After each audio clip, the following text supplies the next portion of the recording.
Hello दोस्तों, मैं चंदन आप सबका करता हूं अभिनंदन आपके अपने यूट्यूब चैनल विद्यापुंज पे। दोस्तों, हम लोग करंट सीरीज देख रहे थे और करंट सीरीज का टैगलाइन है करंट वही जो एग्जाम में पूछे। तो दोस्तों चलिए हम इस करंट सीरीज में फटाफट 25 करंट्स को देखते हैं। दोस्तों, 8वां रायसीना संवाद जो कि नई दिल्ली में संपन्न हुआ है, जिसके मुख्य अतिथि के रूप में जॉर्जिया मेलोनी जो कि इटली के प्रधानमंत्री हैं। वहीं बिम्स्टेक का छठा सम्मेलन थाईलैंड में संपन्न हुआ। अंतर्राष्ट्रीय गीता महोत्सव 2023 ऑस्ट्रेलिया में संपन्न हुआ। वहीं संघाई सहयोग संगठन के रक्षा मंत्रियों की बैठक नई दिल्ली में संपन्न हुआ।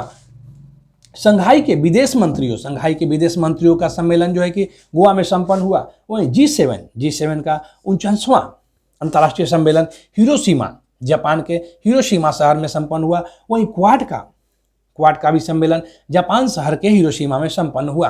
और आप लोग जानते ही हैं दोस्तों कि हिरोशिमा किस लिए प्रसिद्ध है, जाना जाता है। हिरोशिमा सेकेंड वर्ल्ड वॉर में जब अमेरिका द्वारा एटम बम गिराया गया था, वह हिरोशिमा और नागासाकी पे गिराया गया था। अब आगे देखते हैं। वैश्विक बौद्ध शिखर सम्मेलन नई दिल्ली में मनाया गया है, जिसके संयोजकर्ता में अंतर्राष्ट्रीय बौद्ध संघ व केंद्रीय संस्कृति मंत्रालय के द्वारा यह मनाया गया है, जिसके उद्घाटन प्रधानमंत्री मोदी के द्वारा किया गया है। और प्रधानमंत्री मोदी ने कहा कि भगवान बुद्ध का मार्ग है पर्यक्ति थ्योरी, वहीं परिपति जिसे प्रैक्टिस कहते हैं, और प्रतिबांध यानी कि रियलाइजेशन यानी परियक्ति परिपति और प्रतिबांध।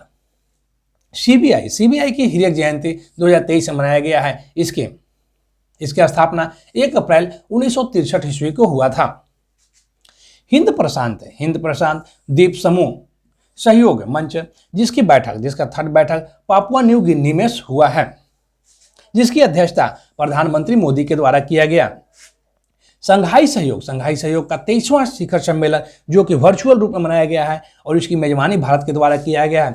आप लोग दोस्तों देखे हैं कि संघाई सहयोग का मेजबानी जो कि भारत के द्वारा किया गया है, और संघाई सहयोग संगठन के द्वारा भिन्न तरह के सम्मेलन होते हैं। जैसे कि आप लोग देखें यहाँ पे संघाई सहयोग का संगठन का रक्षा मंत्रियों की बैठक नई दिल्ली में मनाया गया। वहीं विदेश मंत्रियों का सम्मेलन गोवा में हुआ है। वहीं जो पूर्ण रूप से संघाई सहयोग का सम्मेलन जो कि वर्चुअल रूप से हुआ है और यह 23वां नंबर का था, जिसकी मेजबानी भारत के द्वारा किया गया है। वहीं संघाई सहयोग का सम्मेलन 2024 में 2024 में प्रस्तावित है और वह अस्ताना में होगा, जो कि कजाकिस्तान की एक शहर है। रेल विकास निगम को नवरत्न का दर्जा दिया गया है। वहीं आरबीआई के द्वारा एक अभियान लाया गया है, 100 दिन 100 अभियान लाया गया है। तो आइए दोस्तों हम लोग देखते हैं। रेल विकास निगम जिसे नवरत्न कंपनी का दर्जा दिया गया है, वहीं 100 दिन 100 भुगतान अभियान आरबीआई के द्वारा लाया गया है। इसका उद्देश्य है कि बहुत से हर बैंक के जिलेवार बैंक में जो भी निष्क्रिय खाते हैं उसको खोजकर उसके जो मेन मालिक हैं उसको पैसा का भुगतान किया जाए। आप लोग जानते हैं कि बहुत से ऐसे लोग होते हैं जो कि पैसा जमा करते हैं और नॉमिनी ना देने के कारण या और भी कारण से यदि डेट कर जाते हैं, मर जाते हैं, तो उनका पैसा वहीं रह जाता है। इसलिए वैसे लोग खोजकर उस निष्क्रिय खाते को खोलकर उनके मेन मालिक को दिया जाए। कोयला उत्पादन में लगभग 23% की वृद्धि हुई है देश में। वहीं मैक्सिमम मूल्य के स्मारक सिक्के जारी किए गए हैं, जो कि RS 1000 रुपये के सिक्के होंगे, जो तंजावुर के बिदेश्वर मंदिर के 1000 वर्ष पूरा होने के उपलक्ष्य में RS 1000 के सिक्के जारी किए गए हैं। शेरपा का अमेरिता 28वीं बार एवरेस्ट फतह की रिकॉर्ड 28वीं बार एवरेस्ट फतह की शेरपा रीटा कामा जो कि नेपाल के हैं। वहीं महिलाओं में देखा जाए दोस्तों तो लाहकपा शेरपा जो कि महिला हैं, वह रिकॉर्ड 10 बार सबसे ज्यादा बार एवरेस्ट फतह किए हैं। वहीं टारपीडो जिसे वरुणास्त्र नाम दिया गया है, इसका सफल परीक्षण हो गया है, जो कि 95% स्वदेशी से निर्मित है। ओडिशा के बालासोर में कुछ महीने पहले भीषण रेल दुर्घटना हो गया, जिसमें शालीमार चेन्नई कोरोमंडल एक्सप्रेस और Bengaluru Howrah super fast express दोनों का टक्कर होने से बहुत ज़्यादा लोगों की मृत्यु हो गई। वहीं बहुत से पैसेंजर घायल भी हो गए।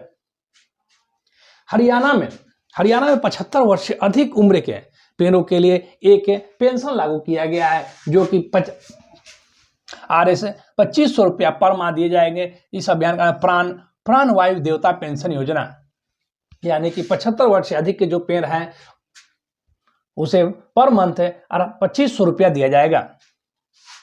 मोटे अनाज के प्रति जागरूकता के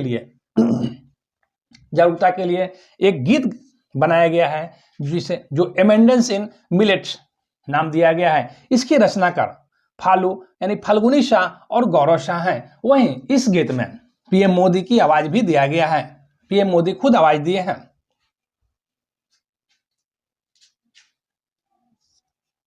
वहीं मोटे अनाज के लिए अंतर्राष्ट्रीय टिबेनो के द्वारा 2023 को अंतर्राष्ट्रीय वर्ष मोटे अनाजों का वर्ष बोला गया है, मिलेट्स।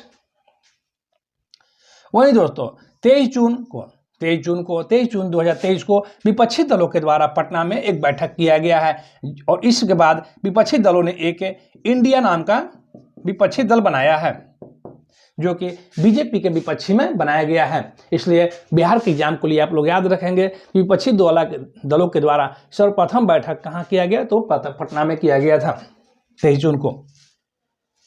उच्च स्तरीय अनुसंधान एवं विकास के लिए एक विधेयक पारित कर राष्ट्रीय अनुसंधान फाउंडेशन की स्थापना किया जाएगा। राष्ट्रीय यानी कि नेशनल रिसर्च फाउंडेशन NRF, जिसके अध्यक्ष होंगे NRF गवर्निंग बोर्ड के अध्यक्ष होंगे प्रधानमंत्री होंगे। वहीं केंद्रीय विज्ञान एवं प्रौद्योगिकी मंत्री तथा केंद्रीय शिक्षा मंत्री इसके पदेन उपाध्यक्ष होंगे। वहीं NRF का कामकाज भारत के प्रधान वैज्ञानिक सलाहकार की समिति के द्वारा देखा जाएगा। वहीं NRF जो कि विज्ञान और इंजीनियरिंग अनुसंधान बोर्ड जो कि 2008 में बनाया गया था, इसका स्थान वह लेगा और इसे अपने आप में समाहित कर लेगा, और इसके बाद अब NRF ही हो जाएगा। तो दोस्तों अभी हम लोगों ने बहुत ही महत्वपूर्ण इंपॉर्टेंट करेंट्स को देखा है, और इस करेंट्स का टैगलाइन आप लोग जानते ही हैं कि करेंट्स वही जो एग्जाम में आए। तो दोस्तों अब हम लोग अगले वीडियो में मिलते हैं, तब तक के लिए जय हिंद।